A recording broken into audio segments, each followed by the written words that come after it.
और जिस प्रकार से द्रौपदी का चीरहरण राज्यसभा के अंदर धृतराष्ट्र के सामने हुआ था, आज इस सभा के अंदर संविधान का चीरहरण हो रहा है मान्यवर। और मैं आपको बताना चाहता हूं, यह भारत का संविधान है मान्यवर, और इस भारत के संविधान के तहत 69वें संशोधन के तहत दिल्ली की विधानसभा मिली, और उस 69वें संशोधन में आर्टिकल 239A का क्लॉज 6 साफ तौर पे कहता है कि दिल्ली का मंत्रिपरिषद, सरकार का मंत्रिपरिषद दिल्ली की विधानसभा के प्रति उत्तरदायी होगा।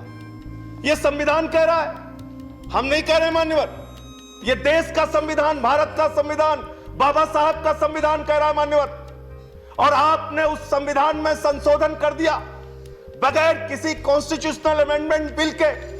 आप एक गैर कानूनी, गैर संवैधानिक बिल लाकर आप इस देश के संविधान को तार तार कर रहे हैं। आप भारत की आत्मा को तार तार कर रहे हैं मान्यवर। दिल्ली के 2 करोड़ लोगों ने एक सरकार को चुना। मैं आपके माध्यम से इस सरकार से पूछना चाहता हूं, हमारा अपराध क्या है? आज आप बताइए, हमारे जुल्म की, किस जुल्म की, आप किस अपराध की सजा हमें दे रहे हैं? आज बताइए इस सभा में मान्यवर। मैं पूछना चाहता हूं बिना बड़ी विनम्रता पूर्वक आपसे, जब केजरीवाल जी मुख्यमंत्री बने, स्कूलों में जाते थे, मकड़ी के जाले लगे होते थे। आज उन स्कूलों के अंदर एयर कंडीशन कमरे दिल्ली के बच्चों के लिए बनाया। क्या यह हमारा अपराध है मान्यवर? दिल्ली में मोहल्ला क्लिनिक बनाया जहां पर 200 तरह की जांच फ्री होती है, अल्ट्रासाउंड फ्री होता है, लोगों का इलाज फ्री होता है। क्या यह हमारा अपराध है मान्यवर? केजरीवाल सरकार ने महिलाओं के लिए बस की यात्रा फ्री की, बुजुर्गों की पेंशन 2 गुना की, विधवाओं की पेंशन 2 गुना की, दिव्यांगों की पेंशन 2 गुना की, गेस्ट टीचर की तनख्वाह 2 गुना की। क्या यह हमारा अपराध है मान्यवर? हमारा अपराध क्या है? हिंदुस्तान की पहली सरकार जिसने 200 यूनिट बिजली फ्री देने का काम किया, वो सरकार है केजरीवाल सरकार। आज उस सरकार को आप इस अपराध की सजा दे रहे हैं कि हमने जनता के हित में काम किया। आज दिल्ली के सरकार की तारीफ संयुक्त राष्ट्र महासंघ के पूर्व महासचिव कोफी अन्नान जी ने की। दिल्ली के शिक्षा मॉडल की तारीफ, दिल्ली के मॉडल की तारीफ अमेरिका के न्यूयॉर्क टाइम्स में हुई मान्यवर। लोग पहले कहते थे अमेरिका से सीखो, अमेरिका से सीखो।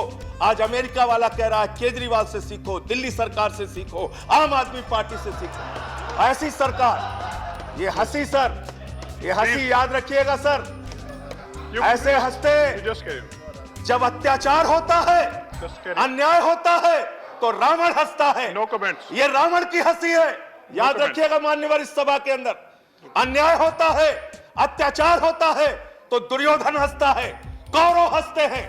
अत्याचार और अन्याय होता है तो नादिर हंसता है, बाबर हंसता है, गद्दाफी हंसता है। यह हंसी याद रखिएगा मान्यवर। ये आज एक लोकतांत्रिक ढंग से चुनी हुई सरकार, जिसको 2 बार 67 सीट 62 सीट मिली, 90% से ज्यादा एक पार्टी को सीट मिलती है, आप उसकी सरकार को खत्म कर रहे हैं। और मैं बड़ी विनम्रता पूर्वक पूछना चाहता हूं, कम से कम रविशंकर प्रसाद जी यहां पर मौजूद हैं।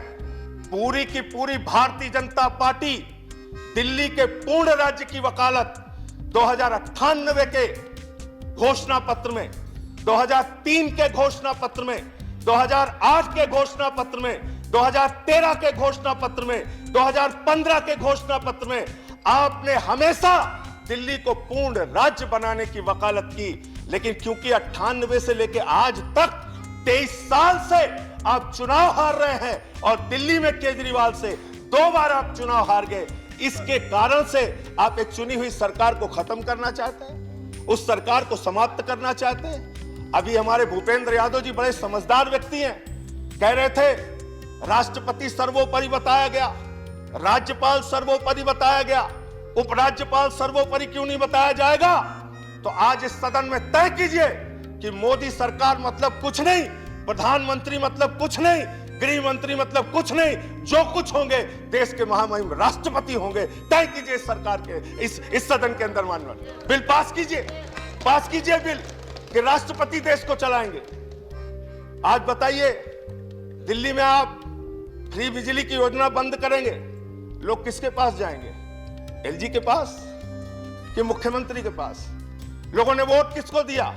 दिल्ली की सरकार को कि एलजी को? आपने लिख दिया गवर्नमेंट मींस एलजी, सरकार मींस एलजी। देश के सुप्रीम कोर्ट के संविधान पीठ ने, जिससे बड़ी कोई अदालत नहीं हो सकती, उस अदालत ने कहा, मान्यवर, साफ तौर पे कहा, 3 विषयों को छोड़कर बाकी सारे के सारे विषय दिल्ली की एक चुनी हुई सरकार के पास होंगे।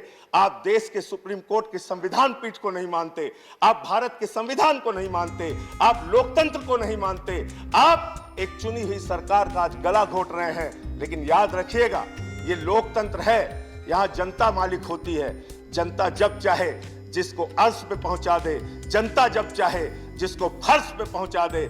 आप जो ये काम कर रहे हैं, आने वाले दिनों में इस अपराध के लिए दिल्ली की जनता और देश की जनता आपको माफ नहीं करेगी। आज मैं सिर्फ इतना कहना चाहता हूं, मान्यवर, दिल्ली के अंदर केजरीवाल सरकार को क्यों बर्खास्त करने की, ये बर्खास्त मैं मानता हूं, चुनाव का कोई मतलब नहीं रह गया।